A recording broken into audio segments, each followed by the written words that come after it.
ज्ञानदानैकदक्षं प्रभावती क्षेत्रनिवासिनन्तं नमामि वेदान्तविदां गुरिष्ठं ज्ञानप्रतापविलसतवचनामृतञ्च अद्वैतभावपटुतां हितबुद्धिरहस्य ध्यानेश्वरस्तु भगवान् अवतीर्ण एव श्रीरङ्गनाथ गुरुराज नमोऽस्तु तुभ्यं श्रीरङ्गनाथं गुरुराजवर्यं मुमुक्षूणां ज्ञानदानैकदक्षं प्रभावती क्षेत्रनिवासिनन्तं नमामि वेदान्तविदां वरिष्ठं. सकाळी अनिर्वचनीय ख्यातीचा थोडासा विचार केला. अनिर्वचनीय ख्याती जी आहे, वेदांत मतामध्ये अनिर्वचनीय ख्याती मानलेली आहे. 57 विलक्षण, असत्तावन विलक्षण, त्याला काय म्हणतात? अनिर्वचनीय ख्याती असे म्हणतात. त्याला मिथ्या असं म्हणतात, अनिर्वचनीय असे म्हणतात. आता अनिर्वचनीय जे आहे ख्याती, हेच सगळ्यात संयुक्तिक असं सांगितलं. सांगत असताना सकाळी सांगितलं की सर्पाची उत्पत्ती कशी होते, उत्पत्ती होण्यास काहीतरी सामग्री लागते असं त्या ठिकाणी शिष्याने विचारलं. त्या उत्पत्तीचा प्रकार सांगत असताना सांगितलं की घटपटादी पदार्थाचे ज्ञान कसे होते अगोदर हे सांगतो, नंतर मग सर्पाच्या उत्पत्तीचा प्रकार तुला समजून येईल असं म्हणून ते सांगून राहिले.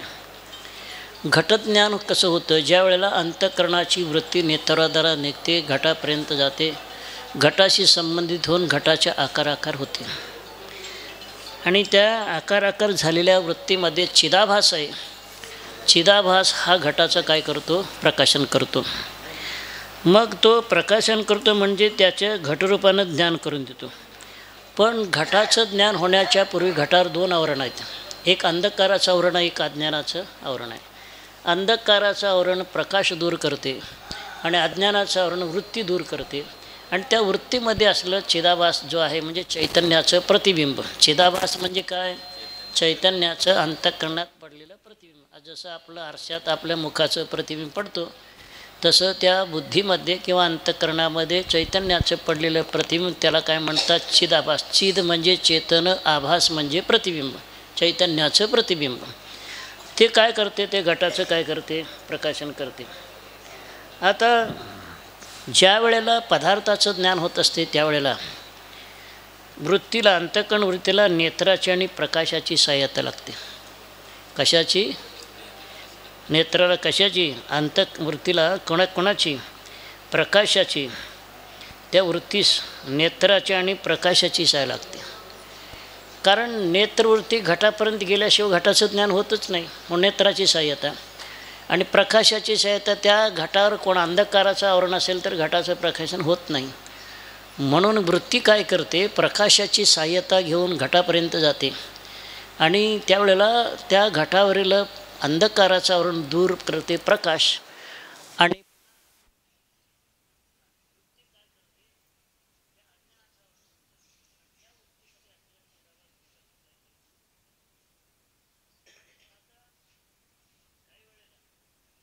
वाटतंय कारण ऐकायची सवय नाही ना, आणि कीर्तनकार कधी सांगतच नाही. तर काय आहे म्हणजे सत्य, ज्ञानाचं सत्यत्व किंवा अंतःकरण वृत्तीचं ज्ञान असेल सत्यत्व, ज्ञानाचं मिथ्यत्व, साक्षीचं ज्ञान असेल तर ज्ञानाचं मिथ्यत्व, असं त्या ठिकाणी लक्षात येण्याकरता पारिभाषिक शब्द वापरला आहे. याप्रमाणे सर्पाचं ज्ञान हे साक्षीचं आश्रित अविद्येचं कार्य सत्तान विलक्षण अनिर्वचनीय. आता हे बघा, जसं सर्पाचं रज्जुज्ञानानं बाध होते म्हणून ते सत म्हणता येत नाही, आणि प्रतीत येते म्हणून त्याला असत म्हणता येत नाही. जसं सर्प सतान विलक्षण आहे, तसं सर्पज्ञानसुद्धा सतान विलक्षणच आहे. कारण रज्जूचं ज्ञान झालं, सर्पज्ञानाचंही काय झालं? बाध झाला. मग जर सत्य असतं तर बाध झालं असतं का? मग तुम्हाला ते प्रतीती आली का नाही? मग प्रतीती आले म्हणून असतावन विलक्षण, आणि बाध होतं म्हणून सतावन विलक्षण. जसं रज्जूवर भासणारा सर्प सतावन विलक्षण आहे, तसं त्या रज्जूचं भासणाऱ्या सर्पाचं ज्ञानसुद्धा सतावन काय आहे? विलक्षण आहे. म्हणून ते सुद्धा ज्ञानसुद्धा काय? अनिर्वचनीय आहे. म्हणजे सर्प हा पदार्थही अनिर्वचनीय आहे आणि सर्पाचं ज्ञानसुद्धा अनिर्वचनीय आहे. तसं दिसणारं जगतसुद्धा अनिर्वचनीय आहे आणि जगताचं होणारं ज्ञानसुद्धा अनिर्वचनीय आहे. स्वतःहून विलक्षण, त्याला अनिर्वचनीय किंवा मिथ्या म्हणावं. आता जरी सर्प आणि त्याचे ज्ञान दोन्ही अविद्येचे कार्य आहे, त्यात थोडासा फरक आहे. सर्प अविद्येचं कार्य आहे आणि सर्पज्ञान अविद्येचं कार्य. त्याच्यात फरक काय? सर्प रज्जू आश्रित असलेल्या अविद्येचा तमगुणाचा परिणाम आहे आणि सर्पज्ञान साक्षी आश्रित असलेल्या अविद्येचा सत्वगुणाचा परिणाम आहे. कारण सत्वगुणामध्ये ज्ञान होते, तमगुणामध्ये पदार्थ उत्पन्न होतो. म्हणून रज्जूपी चैतन्य आश्रित असलेल्या अविद्येचा तमगुणाचा परिणाम सर्प आहे आणि साक्षी चैतन्य आश्रित असलेल्या अविद्येचा सत्वगुणाचा परिणाम सर्पज्ञान आहे. रज्जूपी चैतन्य आश्रित अविद्येतील तमगुणाचा परिणाम सर्प आहे ते सांगतात. आणि अंतःकरण चैतन्य आश्रित अविद्येचा सत्वगुणाचा परिणाम सर्पज्ञान आहे. आणि सर्प आणि सर्पज्ञान दोन्ही कोणाचे कार्य आहे? अविद्येचंच कार्य आहे. पण तमगुणाचं कार्य आणि सत्वगुणाचं कार्य. सर्प तमगुणाचं कार्य आहे आणि सर्पज्ञान सत्वगुणाचं कार्य आहे. आणि सर्प तमगुणाचं कार्य पण रज्जूपी चैतन्य आश्रित असलेलं तमगुणाचं कार्य आहे आणि सर्पज्ञान साक्षी चैतन्य आश्रित असलेला सत्वगुणाचा परिणाम सर्पज्ञान आहे. तमगुण जड आहे म्हणून त्याचे कार्य सर्प जड आहे. तमगुण काय आहे? जड आहे. म्हणून तमगुणी माणसाला लगेच झोप येते पाठात. तमगुण आहे. तमगुण हा कसा आहे? जड आहे. म्हणून त्याचं कार्य सर्प जड आहे. सत्वगुणापासून ज्ञान होते म्हणून साक्षी चैतन्य आश्रित अविद्येचा सत्वगुणाचा परिणाम सर्पज्ञान असं सांगितले. आणि सत्वगुणापासून ज्ञान होते म्हणून साक्षी चैतन्य आश्रित असलेल्या अविद्येचा सत्वगुणाचा परिणाम सर्पज्ञान आहे असे सांगितले. आणि ज्या क्षणी मंद अंधकार दोषानं रज्जू चैतन्य आश्रित अविद्येचा सर्पाकार परिणाम होतो त्या क्षणी साक्षी चैतन्य आश्रित असलेल्या अविद्येचा ज्ञानाकार परिणाम होतो. आता दोन्ही परिणाम एकाच कालात आहे. रज्जूवर सर्प वासनाकरता मंद अंधकार दोष आहे का नाही? आणि तोच दोष सर्पाच्या ज्ञानाच्या उत्पत्तीला कारण आहे. ज्या कालात मंद अंधकारामुळे रज्जूपै चैतन्य आश्रित असलेल्या अविद्येचा परिणाम सर्प होतो त्याच कालामध्ये साक्षी चैतन्य आश्रित असलेला अविद्येचा सत्वगुणाचा परिणाम सर्पज्ञान होतो. म्हणून दोघाची उत्पत्ती एकाच कालात आहे आणि दोघाचा नाशसुद्धा रज्जू ज्ञानाने एकाच कालात आहे. सर्पाचा नाश झाला आणि 1 तास 2 तासांनी सर्पज्ञान जातो असं नाही. सर्प आणि सर्पज्ञान एकाच कालात जातात. अविद्या परिणाम सर्प विषय आणि त्याचे ज्ञान हे दोन्ही युगपत म्हणजे बरोबर उत्पन्न होतात. युगपत म्हणजे बरोबर उत्पन्न होणं, त्याला युगपत म्हणतात. आणि रज्जू ज्ञानानं युगपत नाश होतो. एकाच कालात दोघाचा काय होतो? नाश होतो. आता ब्रह्मज्ञान झाल्यानंतर जगताचे ब्रह्माच्या अज्ञानानं जगताची उत्पत्ती आणि त्याच्या ज्ञानाची उत्पत्ती एकाच कालात आहे. तुम्हाला ब्रह्मज्ञान झालं त्याच कालात जग आणि जगाच्या ज्ञानाचा काय होतं? बाध होतो. एकाच कालात जशी उत्पन्न होतात तसे रज्ज्वादी अधिष्ठान ज्ञानानं सर्प आणि त्याचे ज्ञान हे युगपत काय होतात? लीन होतात. उत्पत्ती एकाच कालामध्ये. आणि असं ठरवा, मिथ्या पदार्थाचं उत्पत्ती आणि नाश हे उत्पत्ती एकाच कालात आणि त्याचा नाशही एकाच कालात. मिथ्या पदार्थाचं पदार्थ आणि त्याचं ज्ञान एकाच कालात उत्पत्ती आणि अधिष्ठान ज्ञानानं पदार्थ आणि पदार्थाचं ज्ञान एकाच कालात त्याचा काय होतो? बाध होतो. म्हणून विषय ज्ञानयोः युगपत उत्पत्तिमत्वं प्रातिभाषिकत्वं. विषय आणि जे ते ज्ञान त्याचं युगपत उत्पत्तिमत्व असेल तर त्याला प्रातिभाषिक म्हणून असं आपल्याला लक्षण करता येईल. विषय ज्ञानयोः युगपत उत्पत्तिमत्वं प्रातिभाषिकत्वं. विषय आणि त्याचं ज्ञान एकाच कालात उत्पन्न होत असेल तर त्याला प्रातिभाषिक म्हणावं. प्रतीती मात्र सत्ता प्रातिभाषिकत्वं. ब्रह्मज्ञानिना बाध्यत्वं प्रातिभाषिकत्वं. अविद्या अध्यासकाले भासमानत्वे सती अध्यास भिन्नकाले सत्तास्फूर्ती शून्यत्वं प्रातिभाषिकत्वं. असे अनेक लक्षणं आपल्याला करता येईल त्याचे. तर काय आहे? म्हणून रज्ज्वादी असताना सर्प आणि त्याचे ज्ञान युगपत लीन होतात. अशा रीतीने सर्पादी भ्रमाच्या ठिकाणी शरीराहून बाहेर असणारी रज्ज्वादी चैतन्याश्रित अविद्या सर्पाधिकास उपादान कारण आहे आणि आंतरसाक्षी चैतन्याश्रित अविद्या ज्ञानास उपादान कारण आहे. आता हे बघा, उपादान कारण कोण त्या दोघाला? की बाहेर जो सर्प दिसतो रज्जू ठिकाणी त्या रज्जूपी चैतन्याश्रित असलेला तमगुण सर्पाचं उपादान कारण आहे आणि साक्षी चैतन्याश्रित म्हणजे अंतःकरणरूपी चैतन्याश्रित असलेला सत्वगुण त्या सर्पाच्या ज्ञानाचं उपादान कारण आहे.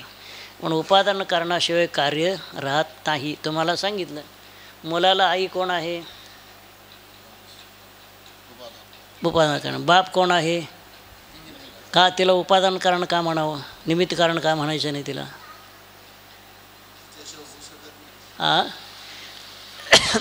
घट जो आहे मृत्तिका उपादान कारणाचं राहू शकतो का? कुंभारा वाचून राहू शकतो नाही. कुंभार मेलं तरी घट राहू शकतो, पण माती काढलं तर घट राहू शकत नाही. तसं मुलगा कोणावर जगतो? बापाला पितो का आईला पितो? मग कोणावर जगला तो? मग आई उपादान कारण आणि बाप कोण आहे? निमित्त कारण. तसं इथं रज्जूच्या ठिकाणी जो सर्प उत्पन्न झाला तो तमोगुण उपादान कारण आहे आणि दोषाधिक निमित्त कारण आहे.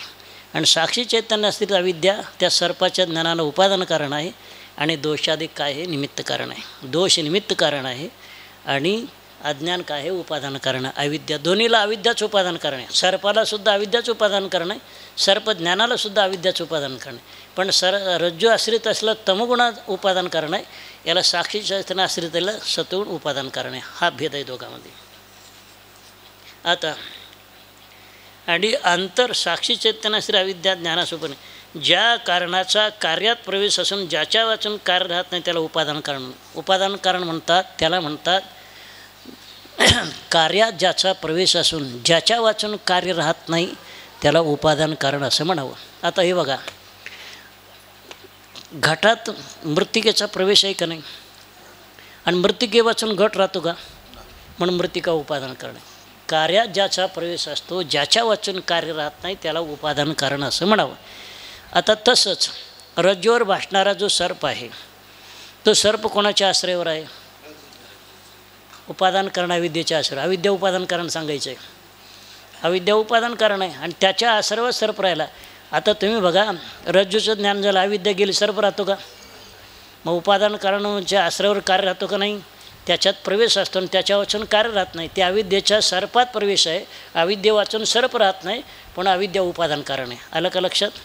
तसं साक्षी चैतन्य आश्रित असलेल्या अविद्या सत्वगुण, त्या सत्वगुणाचा परिणाम सर्पज्ञान आहे आणि त्या विद्येचा सर्पज्ञानात प्रवेश आहे. कारण अविद्या संपलं की सर्पज्ञान राहतच नाही. म्हणून उपादान कारणाचा कार्यात प्रवेश असतो आणि त्याच्या वाचून कार्य राहत नाही त्याला उपादान कारण असं म्हणावं. म्हणून रज्जू उपी चैतन्य आश्रित असलेलं अज्ञान उपादान कारण सर्पाला आहे, साक्षी चैतन्य आश्रित असलेला अविद्या हे सर्पज्ञानाला उपादान कारण आहे. घटास दंड, चक्र, कुलाल, मृत्तिका ही कारणे आहेत, पण त्यात मृत्तिकेचा घटात प्रवेश असून मृत्तिके वाचून घट राहत नाही. दंड, कुलाल म्हणजे कुंभार हे घटाला काय आहे? कारण आहे, पण त्याच्यात मृत्तिका मात्र उपादान कारण आहे. कारण मृत्तिका काढलं तर घट राहतच नाही. घट उत्पन्न झालं, कुंभार मेला काय, दंड मोडला काय, घट राहतोच का नाही? मग उपादान कारणाचा कार्यात प्रवेश असतो, निमित्त कारणाचा कार्यात प्रवेश असू शकत नाही. म्हणून पण त्या मृत्तिकेचा घटात प्रवेश असून मृत्तिके वाचून घट राहत नाही. मृत्तिकेचा घटात प्रवेश आहे आणि मृत्तिके वाचून काय राहत नाही? घट राहत नाही. म्हणून मृत्तिका घटाचे उपादान कारण आहे. लक्षात ठेवा, कार्यात ज्याचा प्रवेश असतो आणि ज्याच्या वाचून कार्य होत नाही त्याला काय म्हणावं? उपादान कारण असं म्हणावं.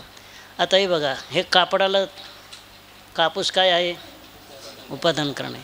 कापूस काढून घेतलं, तंतू काढून घेतलं तर कापड राहतो का? मग त्या कापडरूपी कार्यामध्ये तंतूचा काय आहे? प्रवेश आहे आणि त्याच्या वाचून कापड राहत नाही, म्हणून उपादान कारण आहे ते.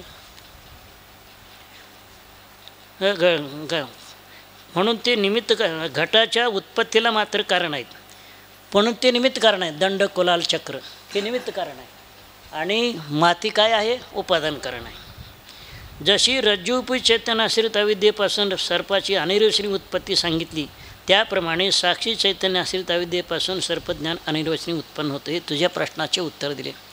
जसं रज्जूपी चैतन्याश्रित असलेल्या अविद्येचा परिणाम अनिर्वचनीय सर्प उत्पन्न होतो, तसं साक्षी किंवा अंतःकरणोपरी चैतन्याश्रित असलेल्या अविद्येचा परिणाम सर्पज्ञान होतो असं तुला सांगितलं. याप्रमाणे सर्पाच्या व त्याच्या ज्ञानाची अनिर्वचनीय उत्पत्ती मानल्याशिवाय सर्प प्रतीतीची दुसऱ्या कोणत्याही प्रकारे योग्य व्यवस्था लागत नाही. म्हणून अनिर्वचनीय ख्याती सोडली, दुसऱ्या कोणत्याही प्रकारानं सर्पाच्या आणि सर्पज्ञानाची व्यवस्था लागत नाही.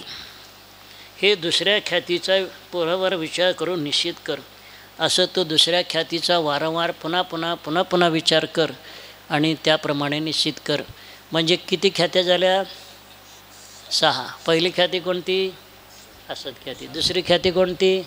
आत्म्य. तिसरी ख्याती कोणती? अन्यथा ख्याती. चौथी ख्याती कोणती? अख्याती. पाचवी ख्याती कोणती? सत्ख्याती. 6वी ख्याती कोणती?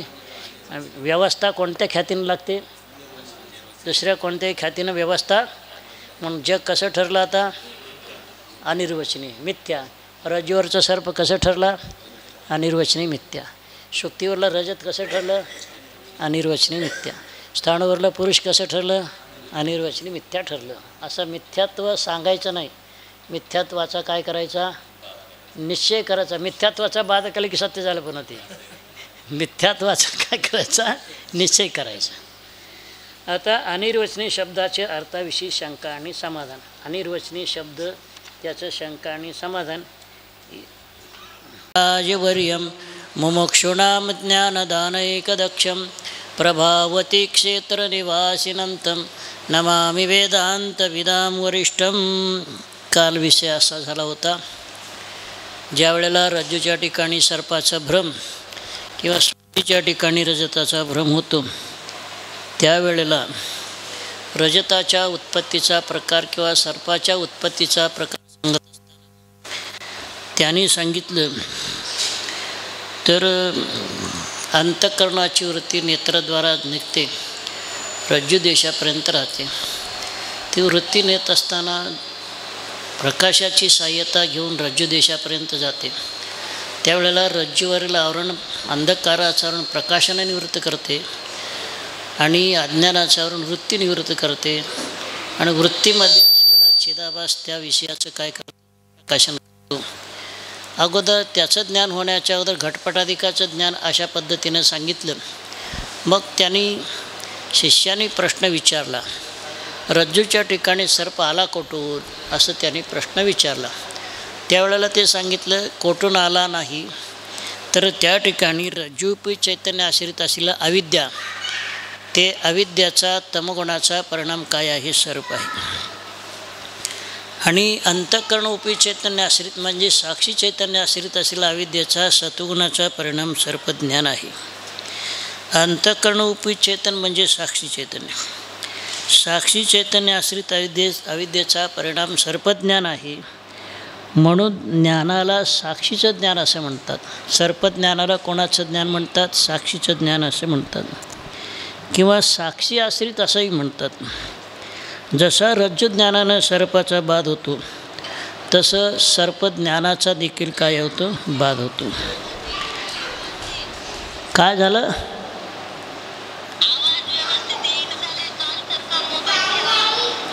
त्याच्या म्हणून हे माईक नको आहे. माईक असलं तर आवाज येत नाही त्यांचं. उंचावर ठेवला पाहिजे. पिशवी घ्या, कालची पिशवी कुठे? ही पिशवी घ्या, ग्रांत घ्या. ही पिशवी घ्या, घ्या. नाही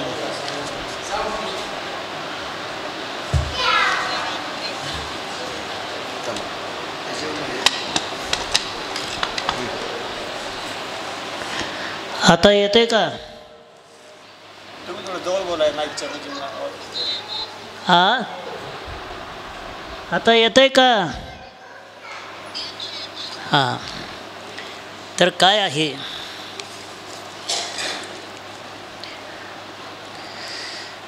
जसा रज्जुज्ञानानं सर्पाचा बाध होतो, तसं सर्पज्ञानाचा देखील काय होतो? बाध होतो. व्यवहारात जे ज्ञान कधीही बाध ठरत नाही, म्हणजे मिथ्या ठरत नाही, त्याला सत म्हणतात आणि त्याला अंतःकरणाचे ज्ञान म्हणतात. आणि व्यवहारात ज्ञान मिथ्या ठरते म्हणजे अंतःकरणाचे ज्ञान म्हणतात, त्याला साक्षीचं ज्ञान म्हणतात.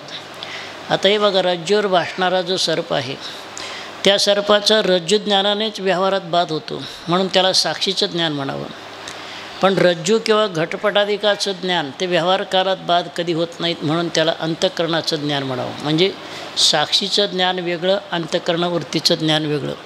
अंतःकरणवृत्तीचं ज्ञान आता हे घट पट नदी वृक्ष समुद्र डोंगर या सगळ्याचं ज्ञान आहे, ते व्यवहार काळात बाद ठरत नाही, म्हणून त्याला अंतःकरणवृत्तीचं ज्ञान म्हणतात. पण रज्जू सर्प सुक्ती रजत वगैरे जे आहेत ना, स्वप्न वगैरे व्यवहार कालातच अधिष्ठान ज्ञाना वाचून त्याचा काय होतं? बाध होतो. म्हणून त्याला साक्षीचं ज्ञान म्हणतात. म्हणजे साक्षी हे मिथ्या वस्तूचं प्रकाशन करते, अंतःकरण व्यवहारामध्ये आबाधित असलेल्या पदार्थाचं ज्ञान करून देते.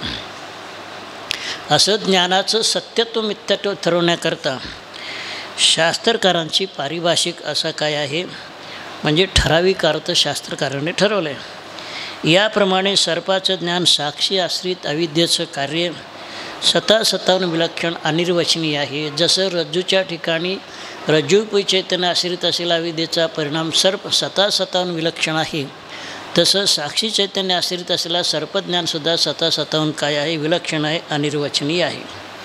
दोन्ही अविद्येचं कार्य आहे. पण अविद्येचं कार्य असलं तरी सर्प हे रज्जू उपी चैतन्य आश्रित तमगुणाचा परिणाम आहे अविद्येचा, आणि सर्पज्ञान मात्र अंतःकरणरूपी चेतन आश्रित सत्वगुणाचा काय आहे, परिणाम आहे. असा दोघात काय आहे, फरक आहे. म्हणजे सत्वगुणाचा परिणाम सर्पज्ञान आहे आणि तमगुणाचा परिणाम काय आहे, सर्प आहे.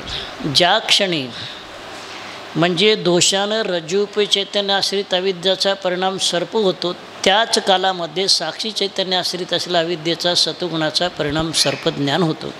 म्हणजे सर्प आणि सर्पज्ञान या दोघाची एकाच कालात उत्पत्ती आहे आणि रज्जुज्ञानानंतर एकाच कालात दोघाचा काय आहे, नाश आहे. कारण दोघाला निमित्त कारण एकच आहे. दोष मंद अंधकारादी दोष दोघाला एकच कारण असल्यामुळं ज्या कारणानं सर्पाची उत्पत्ती होते त्याच कारणानं सर्पज्ञानाची उत्पत्ती होते. म्हणून दोघाची एकाच कालात उत्पत्ती आणि याच्याच कालात काय होतं, बाद होतं. अशा रीतीने सर्पादी ब्रह्माच्या ठिकाणी शरीरावरून बाहेर असणारी रज्जुआदी चैतन्य आश्रित म्हणजे चैतन्य आश्रित असलेला अविद्येचा तमोगुणाचा परिणाम सर्प, त्या सर्पाला उपादान कारण अविद्या आहे आणि सर्पज्ञानाला उपादान कारण साक्षी चैतन्य आश्रित असलेला अविद्या आहे. म्हणजे अविद्येचं सत्वगुण त्याला उपादान कारण आहे. ज्या कारणाचं आता उपादान कारण म्हणजे काय हे कळावं लागते. कारण सर्पाला उपादान कारण साक्षी रज्जू उपै चैतन्य आश्रित असलेला अविद्या, सर्पज्ञानाला उपादान कारण साक्षी चैतन्य आश्रित असलेला अविद्या. मग उपादान कारण कशाला म्हणावं, ज्याचा कार्यात प्रवेश असतो, ज्याच्या वाचन कार्य राहत नाही त्याला उपादान कारण असं म्हणतात. आता सर्प जो अविद्येचा परिणाम आहे आणि कार्यात प्रवेश आहे, म्हणजे रज्जू उपै चैतन्य आश्रित असलेल्या अविद्येचा सर्परूपी कार्यामध्ये प्रवेश आहे आणि त्या अविद्ये वाचून सर्प राहत नाही. तसंच साक्षी चैतन्य आश्रित असलेला अविद्येचा सत्वगुणाचा परिणाम सर्प आहे, त्याच्या वाचून सर्पज्ञान राहत नाही. म्हणून कार्यात ज्याचा प्रवेश असून ज्याच्या वाचून कार्य राहत नाही त्याला काय म्हणतात, उपादान कारण असं म्हणतात. म्हणून दोघाला उपादान कारण अविद्याच आहे. रज्जूपै चैतन्य आश्रित असलेल्या विद्या जसं घटाला मृतिका उपादान कारण आहे, मृतिके वाचून घट राहत नाही आणि मृतिकेचा घटात प्रवेश आहे, तसं रज्जूपै चैतन्य आश्रित अविद्येचा सर्परूपी कार्यामध्ये प्रवेश आहे आणि त्याच्या वाचून सर्प राहत नाही. तसं साक्षी चैतन्य आश्रित असलेला अविद्येचा परिणाम सत्वगुणाचा परिणाम सर्पज्ञान आहे. म्हणून त्या सर्पज्ञानात अविद्येचा प्रवेश आहे. साक्षी चैतन्य आश्रित असलेला त्याच्या वाचून अविद्याकारी सर्पज्ञान राहत नाही. म्हणून काय आहे, चैतन्य आश्रित अविद्येचा परिणाम सांगितला सर्प आणि सर्पज्ञान. आता आणि त्या ठिकाणी सर्प आणि सर्पज्ञानाचं अनिर्वचनीय उत्पत्ती मानल्याशिवाय दुसऱ्या कोणत्याही रीतीनं संगती लागतच नाही. आपण पाचलं असत्ख्याती, आत्मख्याती, अन्यताख्याती, अख्याती, सत्ख्याती वगैरे 5 ख्यातीचा विचार केला. 5ही ख्यातीच्या प्रकारानं त्या सर्प आणि सर्पज्ञानाची व्यवस्था लागत नाही.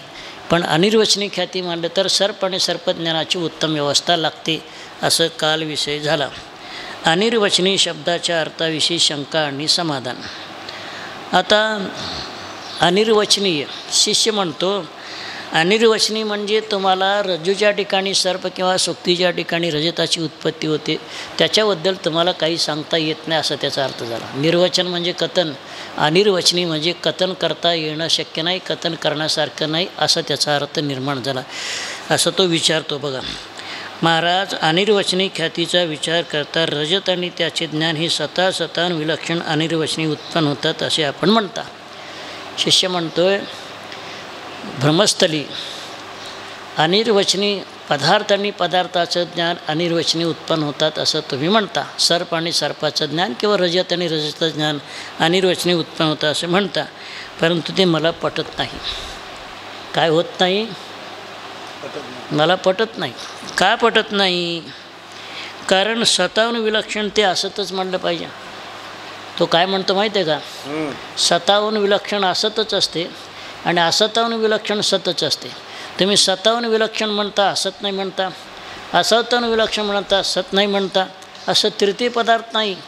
एक सत तरी आहे, एक आणि असत तरी आहे.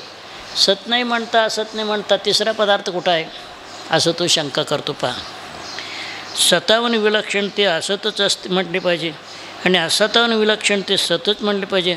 आपण स्वतःहून विलक्षण आहे पण असत नाही म्हणता, असताहून विलक्षण आहे पण सत नाही म्हणता. हे म्हणणं तुमचं चमत्कारिक दिसते.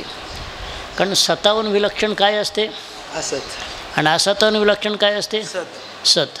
मग स्वतःहून विलक्षण आहे असत नाही म्हणता, असताहून विलक्षण आहे सत नाही म्हणता. असं तृतीय पदार्थ जगामध्ये नाही असं म्हणतो तो. तेव्हा अनिर्वचनीय शब्दाचा अर्थ काय आहे हे पुन्हा कृपा करून सांगा. तो प्रश्न विचारतोय. अनिर्वचनीय शब्दाचा अर्थ काय आहे तुम्ही विचार करून मला सांगा असं त्यांनी शंका केली. त्याचं आलं का लक्षात? काय म्हणायचं आहे? थोडक्यात बोलायचं. तो काय म्हणतो? स्वतःहून विलक्षण असतच असतो आणि असताहून विलक्षण सतच असतो. तुम्ही स्वतःहून विलक्षण म्हणता पण असत नाही म्हणता, असताहून विलक्षण आहे विलक्षण आहे पण सत नाही म्हणता. मग आता सतसत विलक्षण अनिर्वचनीय पदार्थ कसं काय? तो पदार्थच नाही असं तो म्हणतो. श्रीगुरु म्हणतात, सांगतो ऐक. तू समजतोस त्याप्रमाणे अनिर्वचनीय शब्दाचा अभिप्राय नाही. अनिर्वचनीय शब्दाचा अभिप्राय तू समजतोस त्याप्रमाणे नाही. ज्याचं कालत्रयी बाद होत नाही त्याला सत म्हणतात. काय म्हणतात? ज्याचा तिन्ही कालात बाद होत नाही त्याला काय म्हणावं? सत म्हणावं. ज्याची कालत्रयी बाद होत नाही त्याला आम्ही सत असे म्हणतो आणि ज्याची बाधा होते त्याला आम्ही असत असं न म्हणता फक्त स्वतःहून विलक्षण म्हणतो.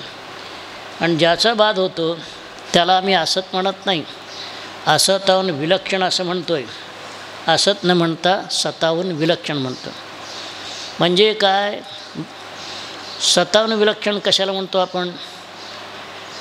ज्याचं कालत्रयी बाद होत नाही त्याला सत म्हणतो आणि बाद होतो त्याला काय म्हणतो आपण? स्वतःहून विलक्षण. स्वतःहून विलक्षण. आणि ज्याचं कालत्रयी प्रतीतीला येत नाही त्याला काय म्हणतो? असत. आणि ज्याची प्रतीत येते त्याला काय म्हणतो? असताहून विलक्षण. असताहून काय म्हणतो? विलक्षण. आता दोरीवर भासणारा सर्प रज्जुज्ञानानं त्याचं काय झाला? तो सत ठरला का? कारण ज्याचं कालत्रयात बाद होत नाही त्याला सत म्हणतो. त्या रज्जुज्ञानानं सर्पाचा काय झाला? मग तो कसा ठरला? स्वतःहून विलक्षण म्हणा. काय म्हणा? स्वतःहून विलक्षण म्हणा. आणि ज्याचं कालत्रयी प्रतीला फक्त स्वतःहून विलक्षण असे म्हणतो. वंद्यापुत्राप्रमाणे स्वरूप विनाश असत म्हणतो. वंद्यापुत्र ज्याला रूप आहे का? स्वरूप विनाला काय म्हणतो? असत म्हणतो. असत म्हणतो आम्ही. सर्पही रज्जुज्ञानानं बाधित होते म्हणून स्वतःहून विलक्षण आहे आणि रूपवान आहे म्हणून असताहून विलक्षण आहे. रूपवान असतो तो असताहून विलक्षण आणि बाद होतो तो स्वतःहून विलक्षण. आता रज्जूवर भासणारा सर्पाला रूप आहे का नाही? आहे. का बरं? कशावरून? ज्ञानोबाराय म्हणतात रूपाचा सुजाणू डोळा. रूपाला चांगल्या प्रकारे जाणणारं कोण आहे? डोळा आहे. मग डोळ्याला तुम्हाला सर्प दिसतो का नाही? पण डोळा हा रूपवान पदार्थाचं ज्ञान करून देतो का नाही? मग ते सर्पाला काय आहे? रूप आहे. मग असत आहे का असताहून विलक्षण आहे? लक्षात. असताहून विलक्षण आहे. आणि त्या रज्जूवर भासणाऱ्या सर्पाचं रज्जुज्ञानानं बाद होतो का नाही? मग काय आहे तो? स्वतःहून विलक्षण. बाद होतो म्हणून स्वतःहून विलक्षण आणि रूपवान आहे म्हणून असताहून विलक्षण. असा तर रज्जूवर भासणारा सर्प आहे का नाही? तसंच ब्रह्मस्वरूपाच्या ठिकाणी जगत ब्रह्मज्ञानानं जगताचा काय होतो? बाद होतो आणि जगताची प्रतीत येते का नाही तुम्हाला? असताहून विलक्षण आहे.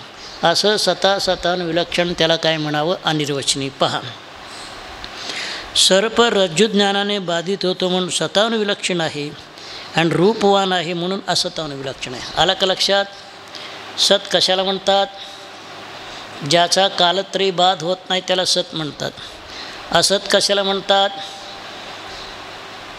स्वरूपहीन असते त्याला, रूपहीन असते, स्वरूपहीन असते त्याला काय म्हणतात? असत. असा कोण आहे? वंद्यापुत्र.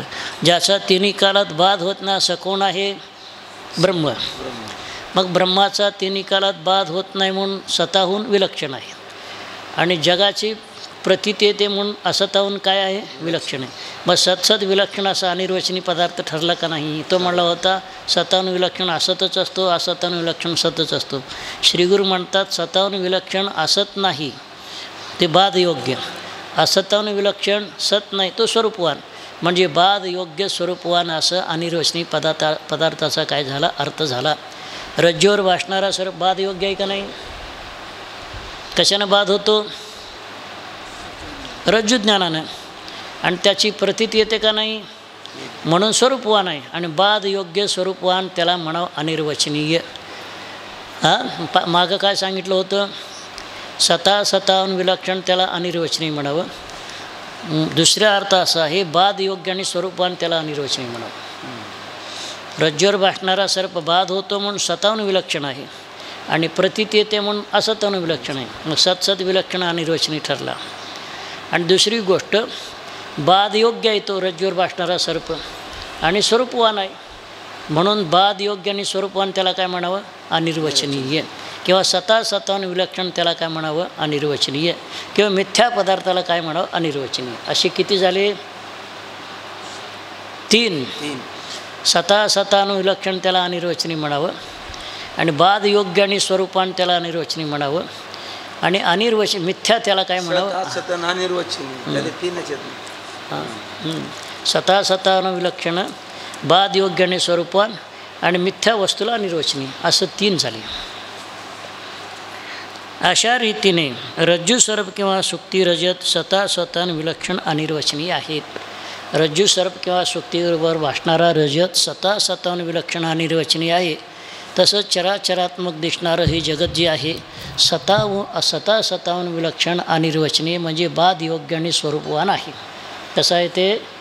बाध योग्य. आणि या जगताचा ब्रह्मज्ञानानं काय होतो? म्हणून बाध योग्य आहे. आणि दिसत नाही का तो? म्हणून स्वरूपवान आहे. आणि बाध योग्य स्वरूपवान त्याला काय म्हणावं? अनिर्वचनीय. किंवा स्वतःहून विलक्षण त्याला काय म्हणावं? अनिर्वचनीय. आलं का लक्षात? किंवा मिथ्या पदार्थाला काय म्हणावं? अनिर्वचनीय. अशा रीतीने रज्जू सर्प किंवा सुक्ती रजत स्वतःहून विलक्षण अनिर्वचनीय आहे. बाध योग्य जो रूपवान पदार्थ तो अनिर्वचनीय शब्दाचा वाच्य आहे. मग अनिर्वचनीय शब्दाचा वाच्य म्हणजे अर्थ काय? जसं मोबाईल पदाचा वाच्य हा मोबाईल आहे, तसं स्वतःहून विलक्षण याचा वाच्य काय आहे? अनिर्वचनीय. स्वतःहून विलक्षण त्याला काय म्हणावं? अनिर्वचनीय असं म्हणावं. बाध योग्य आणि रूपवान पदार्थ अनिर्वचनीय शब्दाचा वाच्य आहे. जसं घटपदाचा वाचक कलशरूपी अर्थ आहे, तसं स्वतःहून विलक्षण याचा अर्थ काय आहे? अनिर्वचनीय. किंवा बाध योग्य स्वरूपवान त्याचा वाच्य काय आहे? अनिर्वचनीय. अनिर्वचनीय शब्दाचा थोडक्यात बाध योग्य असा आहे. थोडक्यात बोलायचं असेल तर बाध योग्य त्याला काय म्हणावं? अनिर्वचनीय म्हणावं. हे यथार्थ समजले म्हणजे काय? काय झालं? काय? हां, आता येतो का? आता 5-6 ख्यात्या झाल्या. असत ख्याती आणि आत्मख्याती, अन्यथा ख्याती, आख्याती, सत्ख्याती, अनिर्वचनीय ख्याती. निवृत्ती होणारच नाही. असे 6 मुद्द्यात सत्ख्यातीवाद्याचं काय केलं? खंडन केलं. आता शिष्य विचारतोय, अहो रज्जूवर भासणारा सर्प किंवा सुक्तीवर भासणारा रजत किंवा परमात्म्याच्या ठिकाणी हा भासणारा जगत तुम्ही अनिर्वचनीय मानलं. अनिर्वचनीय कसं म्हणलं? मिथ्या म्हणलं. मिथ्या पदार्थ सुखदुःखाला कारण होतात का? नाही. सुखदुःखाला हर्ष विषादास काय होत नाही? कारण होत नाही. याविषयी शंका आणि समाधान. मिथ्या पदार्थ हर्ष विषादास कारण कसे होतात याविषयी शंका समाधान. तो म्हणतो तुम्ही मिथ्या मानता ना, मग मिथ्या मानलं की हर्षाला रज्जूवर सुक्तीवर रजत पडलं, चांदी पाहिलं की चांदी हर्षानं चांदी घेण्याकरता पळतो. आणि रज्जूवर सर्प असला की भय म्हणून पळतो. मग हर्ष विषादाच कारण होतात का मिथ्या पदार्थ? नाही. महाराज वेदांत मतात तर रजत आणि सर्प मिथ्या आहे. मग रजत पाहून हर्ष आणि सर्प पाहून विषाद का होतो? प्रश्न विचारतो तो. मिथ्या पदार्थ सुखदुःखाला कारण होत नाही. सर्प पाहिल्यानंतर दुःख होते, पळून जातो. आणि शिंपीवर चांदी बसल्यानंतर लोभानं ते चांदी घेण्याकरता पळतो, म्हणजे हर्ष होतो. हर्ष विषादास कारण कसे होतात? तुम्ही तर मिथ्या मानता ना? काय मानता? मिथ्या मानता. मग हर्ष विश्वासात कारण होतात का? समजा एकाची बायको स्वप्नात वारली, जागृतीत रडतो का? हर्ष विश्वासात कारण होतो का? कारण काय? मिथ्या आहे ते. तसं मिथ्या पदार्थ हर्ष विषादाला कारण होत नाही. श्रीगुरू म्हणतात, अरे हर्ष विषादाचं कारण साक्षात पदार्थ नसून पदार्थावरील अनुकूल प्रतिकूल बुद्धी कारण आहे. हर्ष विषादास पदार्थ कारण नाही, पदार्थाविषयी अनुकूल प्रतिकूल बुद्धी काय आहे? कारण आहे. म्हणून हर्ष विषाद होतात. पदार्थाचे सत्यत्व किंवा मिथ्यात्व हर्ष विषादाच कारण आहे. अनुकूल किंवा प्रतिकूल बुद्धी कारण आहे. सत्यत्व मिथ्यात्व हर्ष विषादाच कारण नाही. नाहीतर मिथ्या नाटक किंवा बाजीगाराचा खेळ पाहून हर्ष झाला नसता. मिथ्या खेळ पाहिला, हर्ष आनंद झाला. व्हायला पाहिजे का? काय अनुकूल बुद्धी आहे ती हर्ष विषादाचं कारण आहे. नाटक नाही, मिथ्यात्व सत्यत्व नाही. अनिर्वचनीय ख्यातीविषयी शंका आणि समाधान. शिष्य म्हणता, हो महाराज, ज्याप्रमाणे इतर लोकांनी रज्जू सर्पाच्या ठिकाणी निरनिराळ्या कल्पना केल्या, म्हणजे असत्ख्याती, सत्ख्याती, आत्मख्याती, अन्यथा ख्याती, आख्याती वगैरे कल्पना केल्या का नाही अनेक शास्त्रकारांनी, त्याप्रमाणे वेदांत मतात एक अनिर्वचनीय ख्यातीची उत्पत्ती केली, सांगितली. वेदांत मतात एक अनिर्वचनीय शब्दाची म्हणजे उत्पत्ती सांगितली. परंतु अनिर्वचनीय ख्यातीचा अनुभवाशी ताडून पाहण्यास काही साधन दिसत नाही. तुम्ही म्हणता अनिर्वचनीय, मग त्याला ताडून पाहण्यास काही साधन आहे का? तसे काही साधन असेल तर मात्र इतर ख्यात्यांची मते दूषित मानून, काही साधन असेल इतर ख्यात्याची मतं दूषित मानून अनिर्वचनीय ख्याती प्रामाणिक आहे असा मी मानू, असा निश्चय होण्यास हरकत नाही. म्हणून तसा काही अनुभव असल्यास सांगा. त्यावेळेला श्री गुरु म्हणतात, अनुभव स्वप्नाचा आहे. कोणाचा आहे? स्वप्नाचा. स्वप्नात अंतःकरण वृत्ती बाहेर न जाता आतच अंतःकरणरूपी साक्षी चैतन्य आश्रित अविद्येचा तमगुणापासून स्वप्न पदार्थ उत्पन्न होतात. स्वप्नामध्ये अंतःकरणाची वृत्ती बाहेर जाते का? नाही. अरे अंतःकरणच नाही, सुषुप्तीमध्ये अंतःकरण विलीन झाला. कुठं? अविद्यामध्ये लीन झाला. मग अनिर्वचनीय अंतःकरण स्वप्नात उत्पन्न झालं तिथं. म्हणजे तमगुणापासून स्वप्न पदार्थ म्हणजे साक्षी चैतन्य आश्रित असलेल्या अविद्येच्या तमगुणापासून स्वप्न पदार्थ उत्पन्न होतात. आणि त्याच अविद्येच्या सद्गुणापासून त्या पदार्थाचे ज्ञान उत्पन्न होते. आता अविद्या त्रिगुणात्मक आहे. साक्षी चैतन्याच्या आश्रित अविद्या राहते. त्या अविद्येचा तमगुणाचा परिणाम स्वप्नातले पदार्थ झाले. आणि त्याच अविद्येचा सत्वगुणाचा परिणाम तर स्वप्नाला विषय करणारं ज्ञानरूप परिणाम त्या सत्वगुणाचा झालं. कोणाचं? साक्षी चैतन्य आश्रित असलेल्या अविद्येचं. आलं का लक्षात? काय म्हणायचं आहे? ज्या वेळेला रज्जूच्या ठिकाणी सर्पाचा भ्रम होतो त्यावेळेला सर्प पदार्थ जो आहे तो रज्जू उपी चैतन्य आश्रित तमगुणाचा परिणाम आहे. आणि ज्ञान मात्र साक्षी चैतन्य आश्रित अविद्येचा परिणाम आहे. पण ज्या वेळेला स्वप्न पदार्थ उत्पन्न होतात त्यावेळेला अंतःकरणवृत्ती बाहेर जात नाही. तर साक्षी चैतन्य, स्वप्नाचा अधिष्ठान जो साक्षी चैतन्य आहे, साक्षी चैतन्य आश्रित असलेला अविद्या, ते अविद्येचा तमगुणाचा परिणाम स्वप्न पदार्थ आहे. आणि त्याच अविद्येचा सत्वगुणाचा परिणाम स्वप्न पदार्थातील ज्ञान आहे. दुसरी म्हणजे ते दुसरी कोणती ख्याती म्हणता येत नाही. हे बघा, दुसरी ख्याती म्हणता येईल का तिथं? तमगुणापासून उत्पन्न झालं. स्वप्न पदार्थ उत्पन्न झालं. आणि त्याच अविद्येच्या सत्वगुणापासून स्वप्न पदार्थाला विषय करणारं ज्ञान निर्माण झालं. तिथं कोणती ख्याती? असत ख्याती मानता येते का? कारण पदार्थ दिसतात. आत्मख्याती मानता येते का? अनंतकाल स्वप्न पडतात. ते नारदाचं गोष्ट सांगतात ना, नारद ते स्नानानं गेला आणि उडी मारली, आत त्याला स्वप्न पडलं. त्याला 60 मुलं झाली स्वप्नातच. आणि सगळ्याचं लग्न केलं. आणि कोणी सगळ्या पोराचे लग्नही केलं, 60 पोराचे. मग त्याला कोणी पोरगं पाहिना. मग तो स्वतः केला, कुऱ्हाड घेतला, जंगलात गेला, वृक्षावर चढला, तोडण्याकरता कुऱ्हाड घातली, कुऱ्हाड हातातून उठलं, विहिरीत पडलं, जागा झाला. किती वेळ स्वप्न पडतो? किती वेळ पाण्यात पडला असेल? जास्तीच्या 1.5 मिनटं स्वप्न पडतं. 1.5 मिनटात 60 मुलं झाली कशी? तिथं बहुकाल दिसला नाही का? तिथं पुष्कळ काल दिसला. म्हणून काय आहे, थोडं पुढं सारखं तिथं पुष्कळ काल दिसतो म्हणून आत्मख्याती मानता येत नाही, कारण क्षणिक आहे विज्ञानरूप. आणि अन्यथा ख्याती बाहेर अंतकण जातच नाही, तिथलं इथं दिसं म्हणता येईल का? नाही. आणि त्या ठिकाणी पदार्थच दुसऱ्या रूपानं दिसतं असंही म्हणता येत नाही. आणि सत्ख्यातीवाद म्हणता येईल, स्वप्न जागा झाल्यावर सगळे निघून जातात, मग तिथं कोणती ख्याती मानावं लागते? स्वप्न अनिर्वचनीयशिवाय दुसरी गती नाही. म्हणून पदार्थाच्या उत्पत्तीविषयी अनिर्वचनीय ख्यातीच मानणे आवश्यक आहे. आणि हे सर्व अनिर्वचनीय पदार्थ साक्षी भाष्य आहे. जेवढे म्हणून अनिर्वचनीय पदार्थ आहेत त्याला साक्षी भाष्य म्हणजे साक्षी त्याचं प्रकाशन करतो. कोण प्रकाशन करतो? साक्षी. रज्जुवरलं सर्प, सुक्ती रजत, स्वप्न या पदार्थाचे प्रकाशन कोण करतो? साक्षी.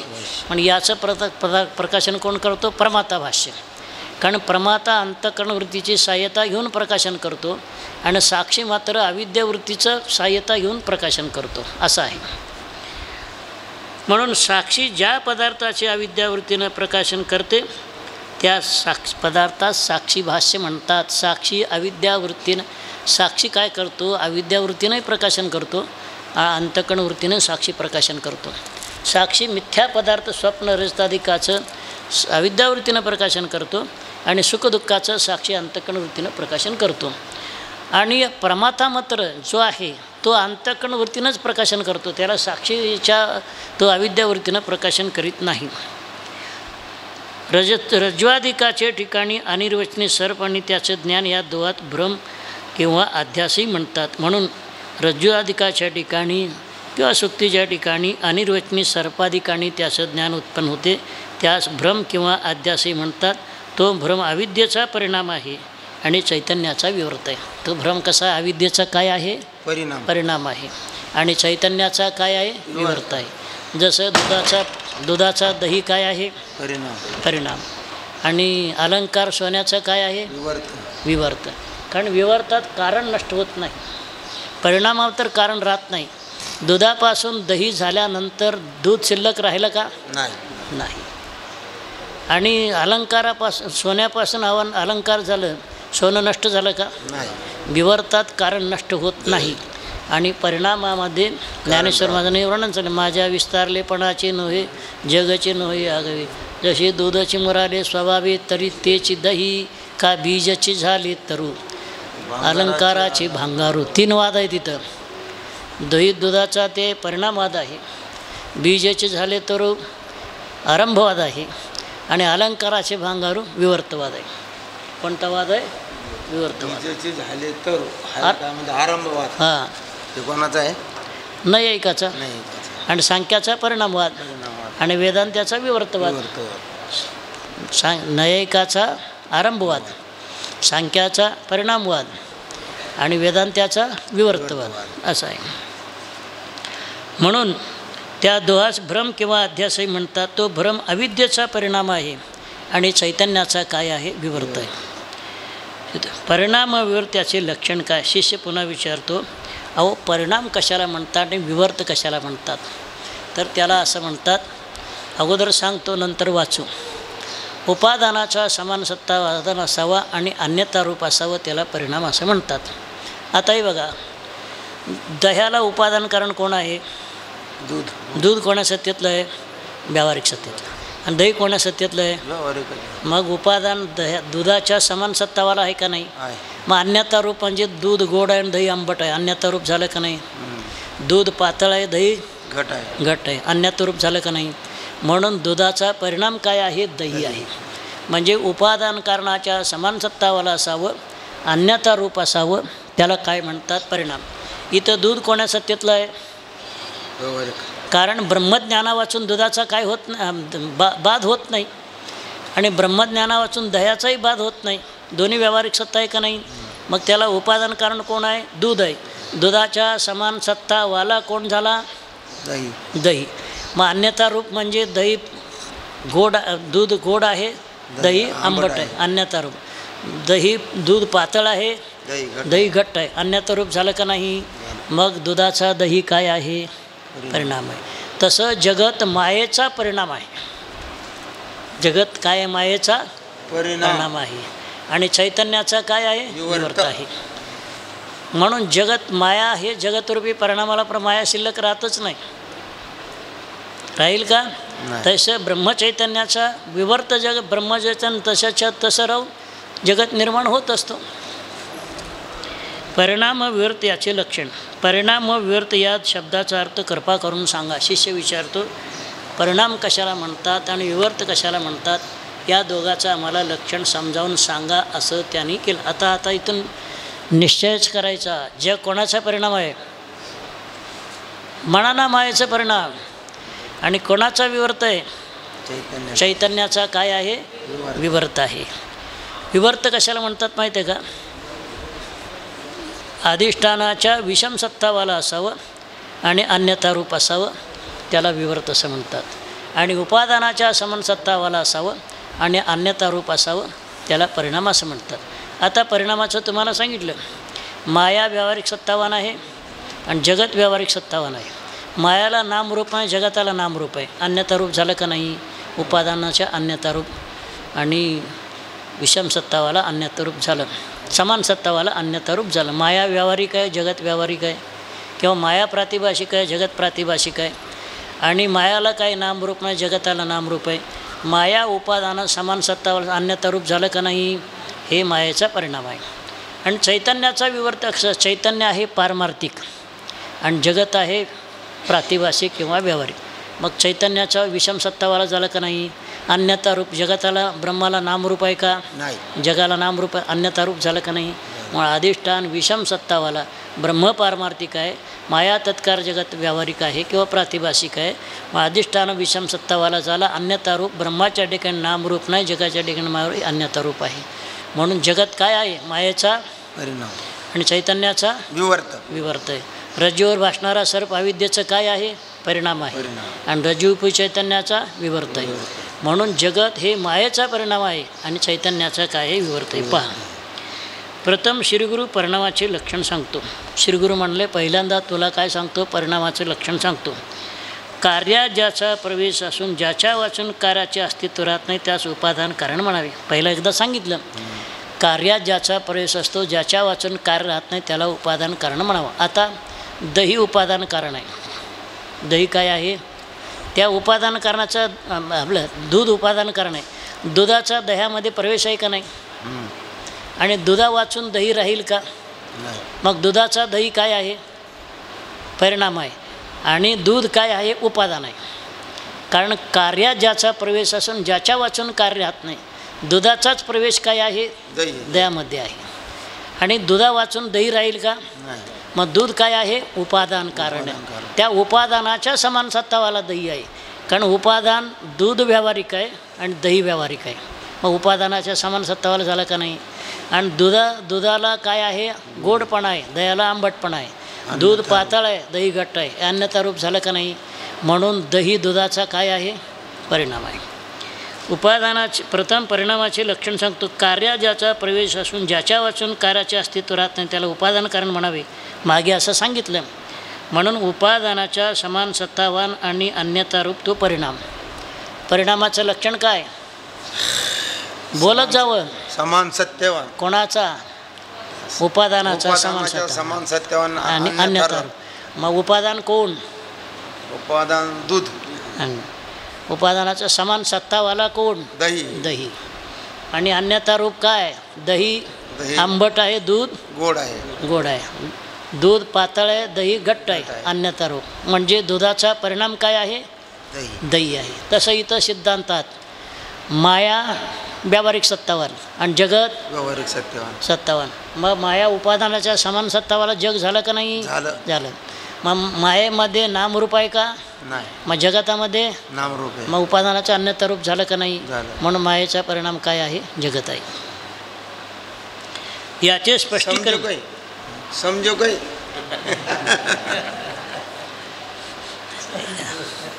समजे का नाही बापजी? याला काय करावं लागतंय? प्रत्येकाकडून वधून घ्यावं लागतं, तेव्हा कळतं. त्याला खूप वेळ लागतो. वाचलं पाहिजे आणि ऐकलं बी पाहिजे. आणि ऐकत असताना कसं सांगणाऱ्याने सगळ्याकडून वधून घेतलं पाहिजे.